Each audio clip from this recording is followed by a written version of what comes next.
Bigotry never saved Archie Bunker. It only buried him. And for 12 years, Carroll O'Connor buried himself right alongside him. He once said the role was the hardest work of his life. Not the longest. Not the most complicated. The hardest. That is a specific word from a specific man. And it matters. Because what playing Archie Bunker cost Carroll O'Connor was not just time or energy or patience. It was something he could never fully get back. Carroll O'Connor was not supposed to be a television icon. Nothing in his early life pointed that way. He was born John Carroll O'Connor in 1924, in Queens, New York. His father was a lawyer.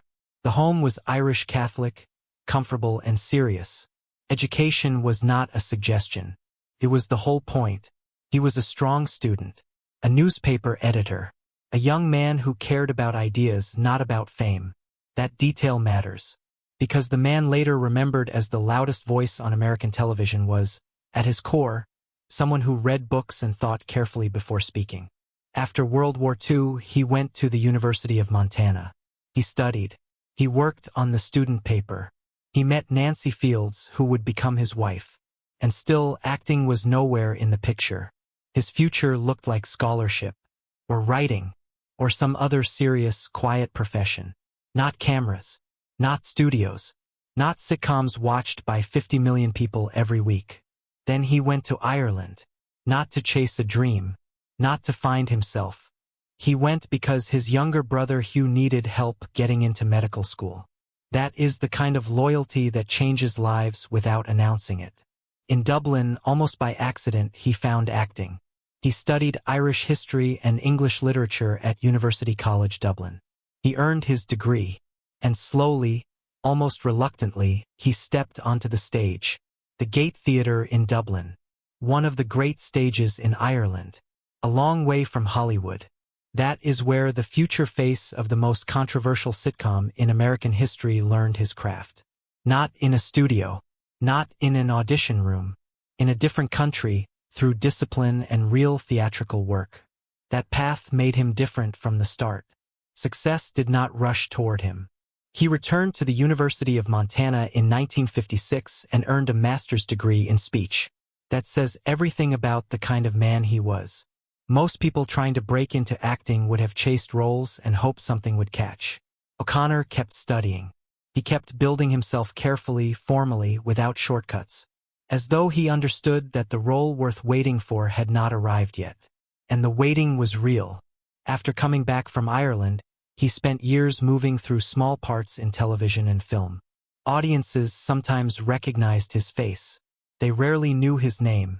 By the time he finally became a household name, he had already spent close to 2 decades as a hardworking unknown.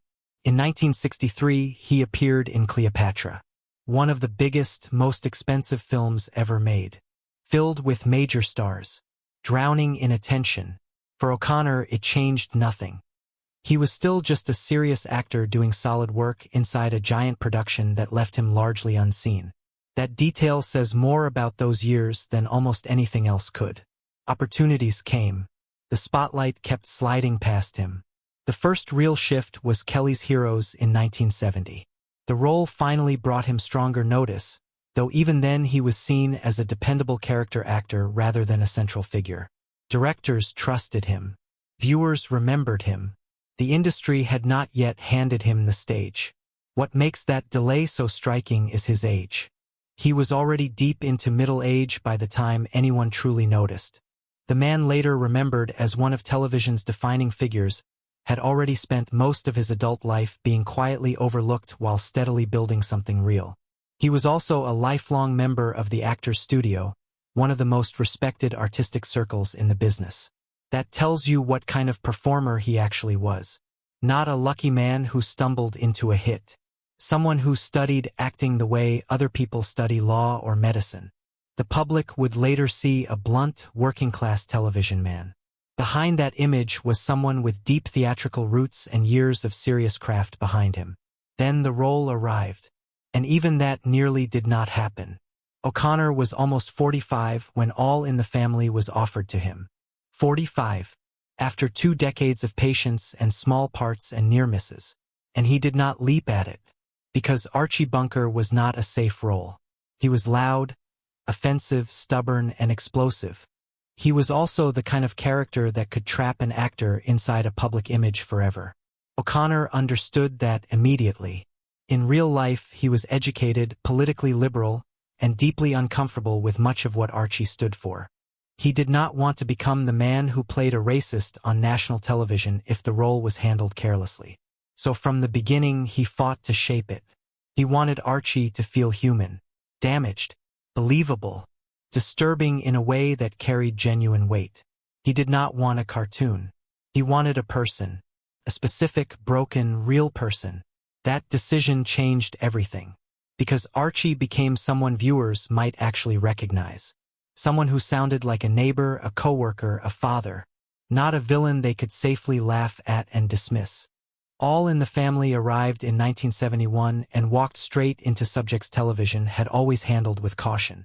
Racism, sexism, class anger, family conflict, political rage. All of it placed directly in a working-class living room. CBS was so nervous before the premiere they aired a disclaimer explaining the show would use humor to expose human flaws and prejudice. The network was warning people before the first episode even started. That is how sharp the material was. It became the #1 program in the Nielsen ratings for 5 consecutive years. At its peak, the audience reached around 50 million viewers. A sitcom built around a difficult, abrasive central figure became one of the biggest shared conversations in American life. O'Connor won 4 Emmy Awards for the role. That reflects more than popularity. It shows how clearly people could see the skill behind what he was doing. The public reaction complicated everything further. Some conservatives saw Archie as a man saying what they themselves believed. Many liberals saw him as a living example of prejudice being exposed and mocked. 2 people could watch the same scene and walk away feeling they had seen completely different lessons. O'Connor found that troubling, especially when viewers embraced Archie in ways that missed the warning sitting inside every performance. Still, that tension was part of what made the show impossible to forget. It did not just entertain people. It made them argue about what the laughter meant. Behind the scenes, All in the Family was anything but calm. The conflict between Carroll O'Connor and Norman Lear was serious, personal, and often close to breaking the whole thing apart. In some ways, that struggle became part of the show's creative engine. Both men believed they were protecting something important. Both fought hard for control. O'Connor was not an actor who simply accepted material and performed it as written. He rewrote scripts. He pushed back whenever lines sounded false or too broad. He believed exaggeration would weaken Archie, that the character had to feel inhabited, not performed. During work on an episode called The Elevator Story, he reportedly felt the script was so unrealistic that he broke down at the table read and refused to continue as if nothing were wrong. The situation escalated to involve CBS executives and lawyers. One actor's conviction about the material had pushed a top-rated show briefly toward collapse. At one point, Lear reportedly considered moving forward without him. That idea feels extraordinary now because O'Connor was not simply part of the show. He was its center. Archie Bunker held the entire structure together. Yet disputes over scripts, control, contracts, and money created moments when even that seemed unstable. Television history looks steady in hindsight. While it was happening, it was full of strain. Carroll O'Connor never pretended Archie Bunker was easy to play. When he spoke about the role, he said it plainly. It was the hardest work he had ever done as an actor. What made it so exhausting was not the dialogue. It was not the comedy. It was the way he approached the character. He did not plan reactions ahead of time. He did not decide what face Archie would make before the cameras rolled. He believed the feeling had to come first, which meant he had to stay deep inside Archie's world at all times.